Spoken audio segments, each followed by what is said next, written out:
Hey friends, it's Miss Bab. I'm back with week 2 of money. So we've already learned in math about a penny that is worth 1 cent, and we've learned about a dime that is worth 10 cents. And we know that 10 pennies equals 1 dime, and it takes 10 dimes to equal a dollar. So this week we're going to learn about 2 more coins, and those 2 more coins are the quarter and the nickel.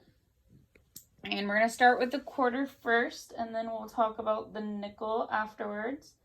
So the quarter, if we start with the quarter, the face of the quarter looks like this. Okay, that is George Washington. He was the first president of the United States. So that is who's on the front of a quarter. And if you want to know what's on the back of a quarter, the back of a quarter has lots of different symbols on it, or it has an eagle. The other quarter that I have has a symbol on it, which is, you can see, it's the state of Colorado. I used to, as a kid, collect all the different quarters of each state because each state has a special back or quarterback. So I used to collect them all. So just a fun fact, if you want to pick up a hobby, you could try and collect all the different states on the back of quarters. But the front looks like that, and then the back is the symbol I showed you. So that's an example of what's in the back. Now, if we look back at our bubble map, we already talked about the back has a symbol or eagle, and then the front has George Washington's face on it. It has rough edges around the outside. If I take my pen, you can hear it. The edges are definitely rough. It's made of copper and nickel. And if we're looking at how much it's worth 25 cents. It's written like this, or it's represented with the words here. Or if we're looking at it with a dollar sign in front, it would be $0.25. That represents 25 cents. If we want to know how many quarters it takes to get to a dollar, now this is where fractions comes in handy, because we know that if we have 4 quarters, that equals 1 whole, or $1. So we can relate that to money and say 4 quarters equals a dollar.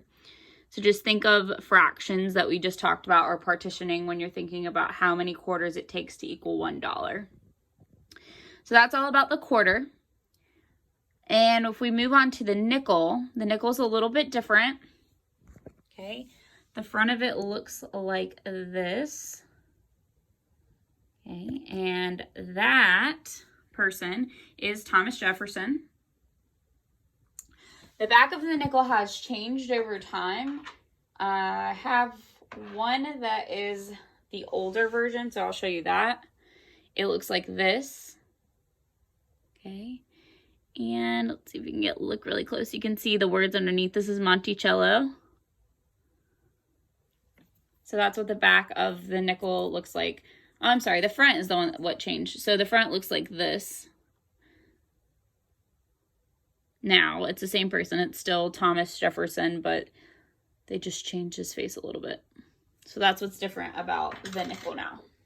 Okay, so if we go back to our bubble map, we know that Thomas Jefferson is who's on the front. Monticello is what's on the back of it. It represents 5 cents, which can be written in many different ways. With words, it would be 5 cents. With a cent sign after, it would be 5 with a cent sign. Dollar sign, 0.05 is how you would write it if you're representing it like that. Also, if we have 20 nickels, then we would have $1. You can think about how many times it takes you to count up by 5s to get to 100. That would be 20 times.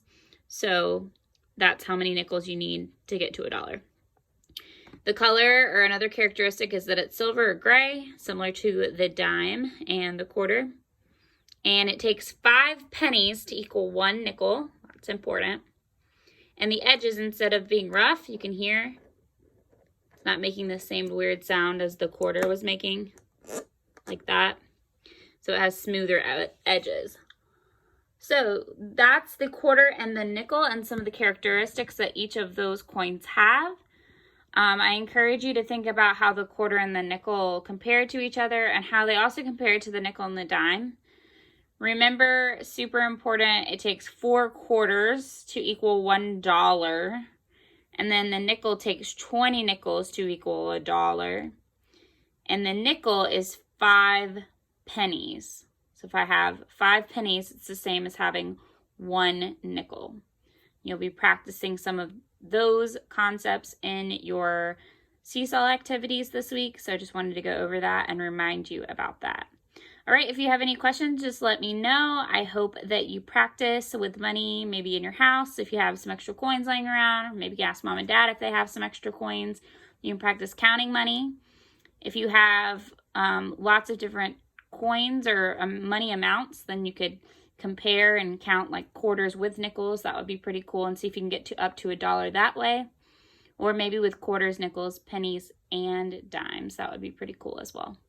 All right, I hope you enjoyed our video, and I will talk to you guys soon. Bye!